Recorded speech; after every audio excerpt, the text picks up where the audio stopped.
My people, they say that the Nigerian government have approved a book totally remove of Igbo history on it.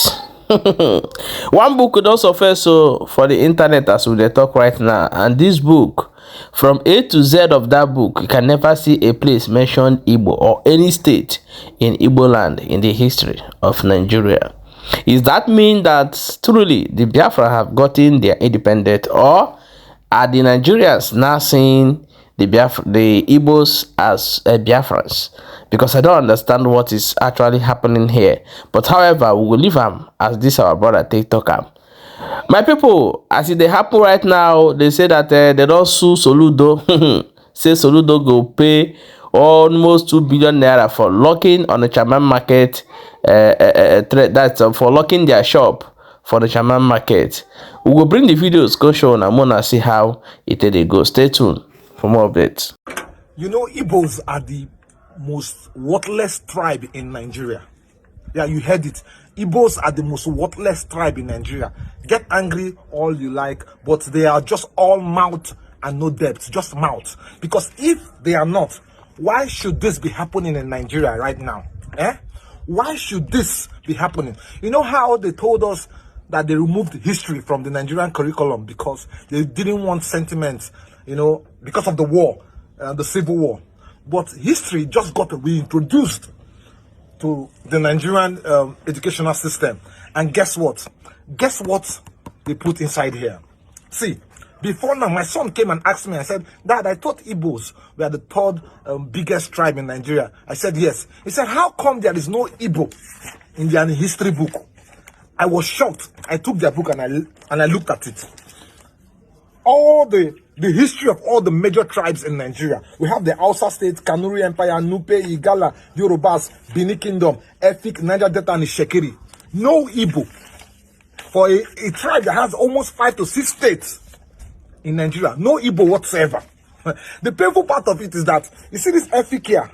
No, I bet, Efik people want to know vessel. But see this Efik here?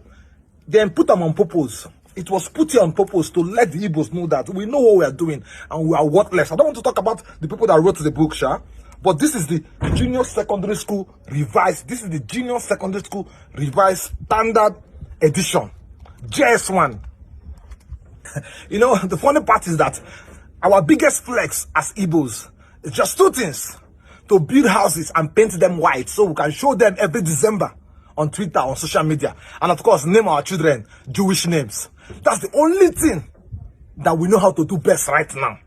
Because if this is happening, like, we have been erased from our history. Rubbish. Okay, my people, what would they tell when I say, you see, I'm the living history, and Igbo was not mentioned in that book. So this is a deliberate art. They purposely do it to show you, hey, you are not included. Yes, we are not worried about whatever they did in that book, but all we know is that let it be official so that we can start building our states, our homes, building our cities how we want it to be. Alright, so guys, Soludo Abayegokwe another one chance na keep out because human rights lawyer and barrister Ikechukwu Obasi has dragged Soludo to the Federal High Court, and he is demanding that Soludo Gauko Onitsha traders 2 billion damage for closing their market. Whether if this thing linger, it will result to something else. Now, let me read out this update I saw from Sahara Reporters about 40 minutes ago. The update says, breaking: Soludo drags to court over illegal shutdown of Onitsha market to pay 2 billion damages to traders. Human rights lawyer barrister Ikechukwu Obasi has filed a suit at the Federal High Court in Abuja against the governor of Anambra State, Chukwuma Charles Soludo, the Attorney General of Anambra State, the Commissioner of the Police of Anambra State, and the Inspector General of Police. Ndi Anine can file this particular suit against, and the update continues to say the suit is over the closure of the Onitsha main market and other markets in the state over traders' continued observance of Monday sit at home. In the suit he filed under the Fundamental Rights Enforcement Procedure Rules 2009, Obasi argued that the closure of the market violates the traders' fundamental rights, including personal liberty, freedom from forced labor, human dignity, freedom of movement, freedom of peaceful assembly and association, right to privacy, economic development, and freedom of expression as guaranteed under the 1999 Constitution of the Federal Republic of Nigeria, as amended, and the African Charter on Human Rights and People's Rights Ratification and Enforcement Act, CAPA 9, 2011. Let's continue. Obasi, who is representing the traders of Onitsha in a public interest litigation, said he became aware of the disputes after coming across a viral video where Governor Soludo directed that markets in Onitsha and across the state must be open from Monday to Saturday, with the warning that traders who fail to comply should leave the state. Markets are open Monday to Saturday. If you are not prepared to open your shop Monday to Saturday, then leave Anambra, go elsewhere, period. Soludo had said during an unscheduled visit to Onitsha main market on Monday, January 26, 2026. The lawyer stated in the suit that from January 27, 2026, the police operatives acting under the instruction of the state government enforced the shutdown, leading to civil unrest, unlawful arrest, tear gassing, and economic hardship for the traders. In his affidavit in support of the originating motion, Obasi described the Enforcement Act as a gross violation of traders' fundamental rights. He emphasized that the voluntary sit-at-home was a form of lawful protest protected under Section 39 of the Nigerian Constitution and the Article 9 of the African Charter. He further urged that the government's acts constituted forced labor, breached human dignity, and unlawfully restricted the traders' freedom of movement, association, and economic activity. In the suit, Obasi sought a declaration that the threat to shut down Onitsha market and traders' shop as a sanction for observing a lawful sit-at-home on January 26, 2026 by the governor amounts to a violation of fundamental rights to personal liberty, peaceful assembly and association, freedom of movement, and economic, social, and cultural development. A declaration that the actual shutdown of the Onitsha main market and other shops from January 27, 2026 by the government and Attorney General violates the same fundamental rights. A declaration that the mandatory order compelling all markets in Anambra State to open from Monday to Saturday or for traders to leave the state constitutes a breach of the traders' right to freedom from forced labor, human dignity, personal liberty, privacy, peaceful assembly, and economic development. A declaration that the enforcement of the shutdown by the police operative constitutes a violation of the traders' right to assembly, association, freedom of movement, and economic development.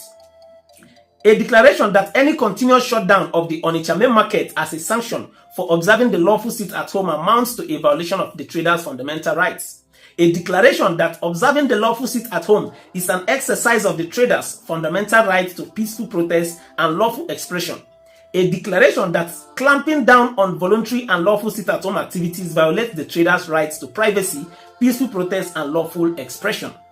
Obasi also asked the court to issue an order that the threat to shut down Onitsha main market in Anambra and the shops of all traders as sanction for observing a lawful sit-at-home by the first respondent amounts to flagrant violation of the fundamental right to personal liberty, peaceful association and assembly, freedom of movement, and right to their economic, social, and cultural development of Onitsha traders as guaranteed under Section 35, 40, and 41 of the 1999 Constitution of the Federal Republic of Nigeria as amended, and Articles 2, 6, 10, 11, 12, and 22 of the African Charter on Human Rights and People's Rights, Ratification and Enforcement Act, CAPACVOL 1, Laws of the Federation of Nigeria 2011.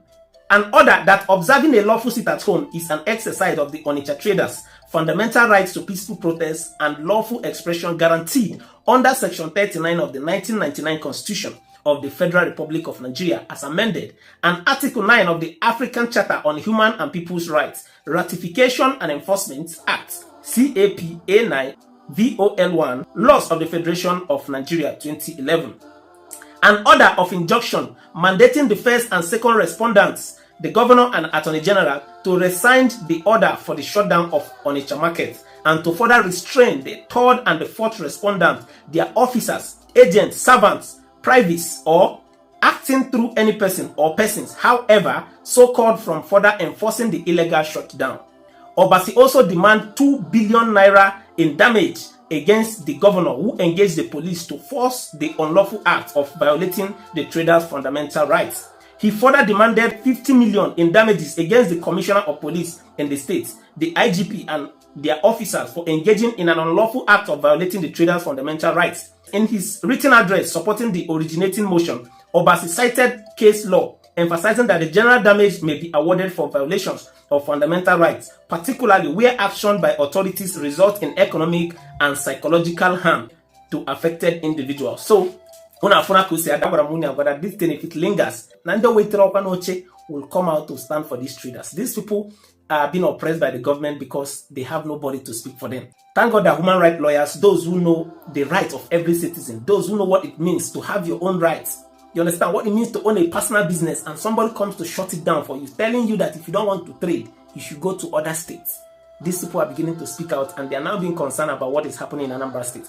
I got fuck at this one guy ending. It is true that Soludo is a governor, but a governor who does not follow the law and enforce anything on people illegally, forcing them to come out of their own will, he will face the law anyway. So we'll now find out what will actually transpire in court after this sitting. So this is the update I need now. Say Bobby watch the video to this length. Share your thoughts and opinion on the comment section. What do you think? Do you think that this person who is actually coming out to stand for these traders will actually win in court? Do you think the governor will actually ride over this? What is your thought? Share it on the comment section. To start the video. Candles of Surai with fear. See you guys in my next video. Yagazino. Nigeria federal government. I don't know. This is a play I'm making. Each day, I intentionally stop watching Mazin Nnamdi Kanu, like just to see anything related to him. Each day I come across his post, I'll just be crying like a baby. I want to make an appeal. I want to ask people, please, if it's possible, sentence me to life imprisonment. I'm still a young boy. I'm still in 28. I'm still in my 20s, my late 20s. I'm still a young boy. At least I'll be more useful. I'll be more useful to you guys than him. He's almost his late 50s, if I'm not mistaken. I'm still a very young guy. At least you guys can sentence me to life imprisonment. I will happily stay there and release Nnamdi Kanu, because I don't know. Is there I come across his post, like I'll just be crying. I don't know, I'll just be crying. I don't know. Nigeria government, you guys can detain me and release Nnamdi Kanu. I'll be the happiest man on earth. I'll be the happiest man on earth to live the rest of my life in prison, and Nnamdi Kanu is free. If you guys will do this for me, I'll be so proud. I'll be forever be grateful to this country called Nigeria. Please release Nnamdi Kanu. Welcome back, my wonderful people. The video you just watched is a young man calling the federal government of Nigeria to imprison him and release Mazin Nnamdi Kanu. And we have millions of Igbos, or the lovers of freedom, people who want to stand and face whatever Nnamdi Kanu faced as far as his art from that place. So I want you to share the video and drop your own opinion for inside comment section.